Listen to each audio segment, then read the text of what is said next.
नमस्कार, अनादि टीवी की विशेष पेशकश में मैं रत्नाकर त्रिपाठी आपका स्वागत करता हूं। सरकारी दस्तावेज कहते हैं कि सन 2009 में जुलाई की 25 तारीख के दिन नटवर लाल की मौत हो गई थी। लेकिन क्या सचमुच नटवर लाल मर चुका है? वो तो जब तब गायब हुआ और फिर दन्ने से प्रकट होकर उसने कोई नई वारदात कर दी, ये जताने के अंदाज में कि हम अभी जिंदा हैं। इसलिए कोई ताज्जुब नहीं होना चाहिए कि यदि किसी भी समय हम ठगी की किसी एक और चौंका देने वाली वारदात के बारे में सुने और हमारे मुंह से अचानक निकले ये तो नटवर लाल ही हो सकता है। वैसे इस पर यकीन करना बहुत कठिन नहीं है कि मिथिलेश कुमार श्रीवास्तव उर्फ नटवर लाल अब शायद ही जिंदा हो, क्योंकि आज वो होता तो उसकी उम्र 112 साल हो चुकी होती। फिर भी चौंका देना तो उसकी फितरत में शामिल था। कैसे? ये ऐसे समझिए, 90 के दशक में भोपाल की एक दुकान में ठगी की वारदात हुई। पुलिस ने आनन फानन में आरोपी को पकड़ लिया। वो नटवर लाल था। तब पन्ना लाल भोपाल के एसपी यानी पुलिस अधीक्षक हुआ करते थे। एक पत्रिका से चर्चा में पन्ना लाल ने नटवर लाल के लिए कहा कि अब वो सठिया गया है, उम्र का उस पर बुरा असर हुआ है, वरना वो इतने बचकाने तरीके की ठगी नहीं करता।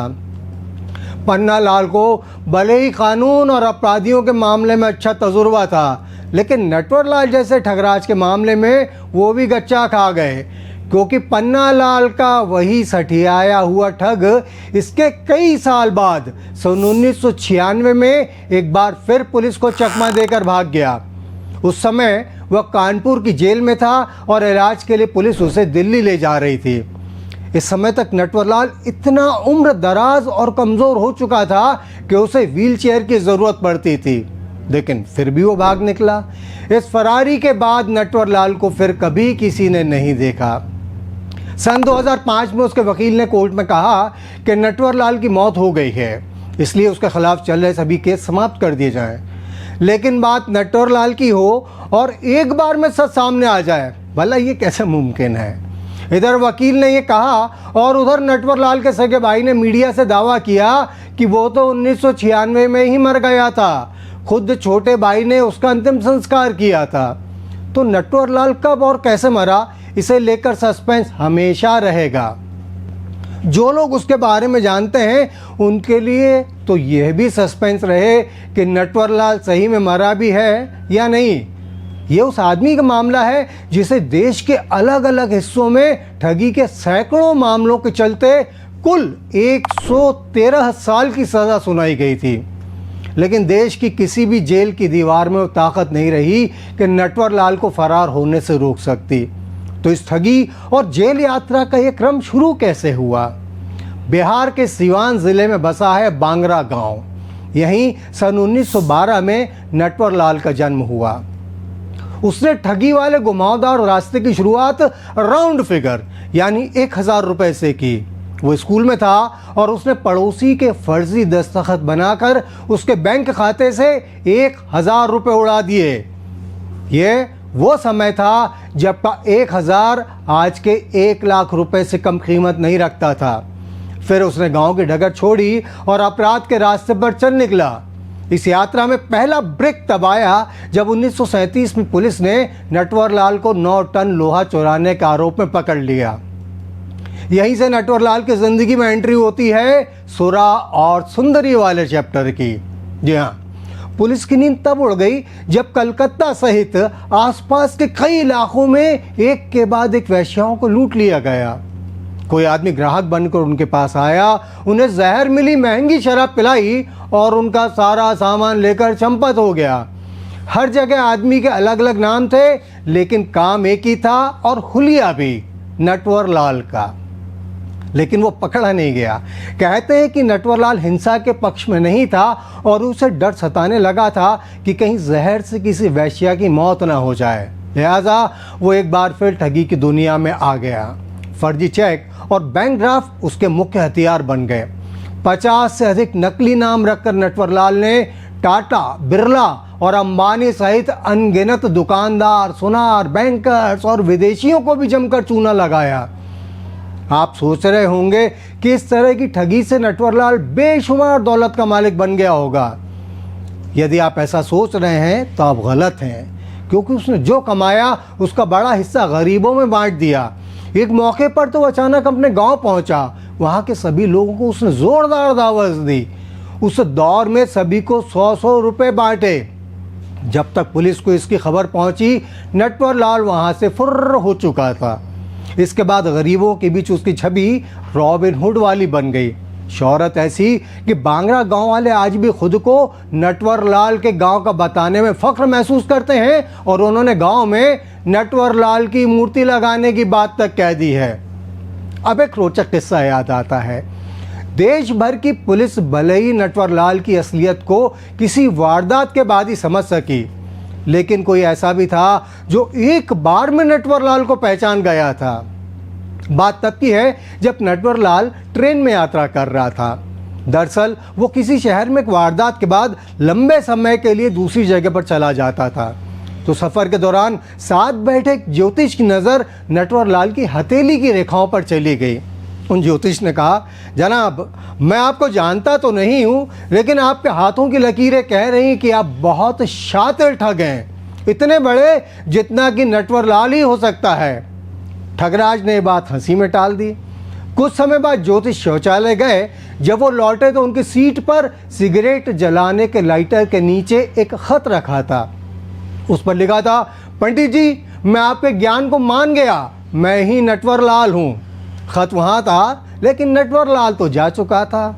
वो पंडित जी अपने जाने कहाँ हैं, लेकिन तब उन्होंने लोगों से कहा था कि उस लाइटर को वो नटवर लाल की निशानी मानकर हमेशा अपने पास सहेज कर रखेंगे। लेकिन कई लोगों को नटवर लाल ने कि ठगी के नाम पर जो निशानियां दी, वो उनके लिए ज़ख्मों के निशान से कम नहीं कहे जा सकते, क्योंकि उसने 3 बार ताजमहल, 2 बार लाल किला, 1 बार राष्ट्रपति भवन और 1 बार तो संसद भवन तक को बेच दिया था। राष्ट्रपति डॉक्टर राजेंद्र प्रसाद के फर्जी साइन करके नटवर लाल ने संसद को बेचा था। जिस समय संसद को बेचा गया उस समय सारे सांसद वहीं मौजूद थे। सरकारी कर्मचारी का भेष धरकर नटवर लाल ने विदेशियों को ये सारे स्मारक और इमारतें बेचे थे। और ये ठगी कैसे कैसे की गई ये जानना भी बेहद रोचक है। मरहूम नारायण दत्त तिवारी उस समय देश के वित्त मंत्री थे। दिल्ली के कनॉट प्लेस की घड़ी की दुकान पर सफ़ेद कमीज और पैंट पहने एक बूढ़ा आदमी आया। उसने खुद को तिवारी का पर्सनल स्टाफ DN तिवारी बताया। बूढ़े ने दुकानदार से कहा कि प्रधानमंत्री राजीव गांधी के दिन अच्छे नहीं चल रहे हैं, इसलिए उन्होंने पार्टी के सभी सीनियर लोगों को समर्थन के लिए दिल्ली बुलाया है और इस बैठक में शामिल होने वालों को वो घड़ी भेंट करना चाहते हैं। तो मुझे आपकी दुकान से 93 घड़ियाँ 93 घड़ियाँ चाहिए। अगले दिन वो बूढ़ा आदमी घड़ी लेने दुकान पहुंचा। दुकानदार को घड़ी पैक करने की बात कहकर एक स्टाफ को अपने साथ नॉर्थ ब्लॉक ले गया। नॉर्थ ब्लॉक वो जगह है जहां प्रधानमंत्री से लेकर बड़े बड़े अफसरों का ऑफिस है। वहां उसने स्टाफ को भुगतान के तौर पर करीब 33,000 रुपये का बैंक ड्राफ्ट दिया। 2 दिन बाद जब दुकानदार ने ड्राफ्ट जमा किया तो बैंक वालों ने बताया कि वो ड्राफ्ट तो फर्जी है। फिर दुकानदार को समझ में आया कि बूढ़ा आदमी नटवर लाल था और इसके बाद वित्त मंत्री VP सिंह तो कभी वाराणसी के जिला जज के नाम पर तो कभी उत्तर प्रदेश के मुख्यमंत्री के नाम पर नटवर लाल अलग अलग शहर में लोगों को यूं ही ठगता रहा। नटवर लाल 9 बार पुलिस के हत्थे चढ़ा, लेकिन कुल मिलाकर महज 20 साल ही वो जेल में रहा। बाकी हर मौके पर वो फुर्र हो गया, वो भी तब जब पुलिस उस पर निगरानी के लिए विशेष इंतजाम करती थी। नटवर लाल के जेल तोड़ने के हुनर को एक उदाहरण से समझा जा सकता है। बात सन 1957 की है। तब नटवर लाल को धोखाधड़ी के आरोप में यूपी के मेरठ में गिरफ्तार किया गया था और 1 साल पहले उसे लखनऊ जेल में रखा गया था। लखनऊ जेल में नटवर लाल ने अपने साथी कैदी कपूर के जरिए जेलर को तोहफे भेजने का काम शुरू किया। फिर नटवर लाल ने जेलर तक संदेश पहुंचाया कि यदि उसे भागने दिया जाए तो इसके बदले वो 5 लाख रुपए कैश, वो भी एडवांस में दे देगा। तय दिन कपूर ने जेलर को 5 लाख रुपए से भरा बक्सा दिया। जेलर ने नटवर लाल के सेल में जेल सुपरिंटेंडेंट की वर्दी भेजी। नटवरलाल ने उसे पहना और आराम से जेल से बाहर निकलकर अपनी प्रतीक्षा कर रही गाड़ी में जाकर गायब हो गया। नटवरलाल के फरार होने के बाद जब जेलर ने नोट से भरा बक्सा खोला तो उन्होंने अपना सिर धुन लिया, क्योंकि बॉक्स में केवल ऊपरी परत में ही असली नोट थे, नीचे केवल कागज़ के टुकड़े थे। इसके बाद हैरतअंगेज रूप से उस बॉक्स में अचानक आग लग गई और कागज़ सहित बचे खुचे पैसे भी जल गए। नटवरलाल को पुलिस को चकमा देने का एक और रोचक वाकया है। वो तब जेल में बंद था। वहाँ उसकी पत्नी ने खत भेजकर कहा कि पैसे की कमी के चलते घर में खेत की खुदाई नहीं हो पा रही है। नटवरलाल ने जवाब में लिखा कि उसने ठगी से जो पैसा और सोना इकट्ठा किया है वो पूरा खेत में ही दबा हुआ है, क्योंकि वो जानता था कि पुलिस जेल से आने जाने वाले हर खत को पढ़ती है। उसका जवाब पढ़ते ही पुलिस की पूरी टीम ने गांव में पहुंचकर उसका खेत खोद दिया, लेकिन कहीं भी कुछ नहीं मिला, था भी नहीं। अलबत्ता नटवरलाल के खेत की खुदाई का काम मुफ्त में ही हो गया। तो ऐसा था नटवरलाल। उसके नाम पर एक फिल्म मिस्टर नटवरलाल भी बनी। ठगी की दुनिया में आज भी किसी शातिर को नटवरलाल कहकर ही बुलाया जाता है, लेकिन रियल लाइफ और रियल लाइफ के नटवरलाल के बीच ज़मीन आसमान का अंतर था। असली नटवरलाल ने भारी धन दौलत पाने के बाद भी सादा जीवन जिया और गरीबों की भरपूर मदद की।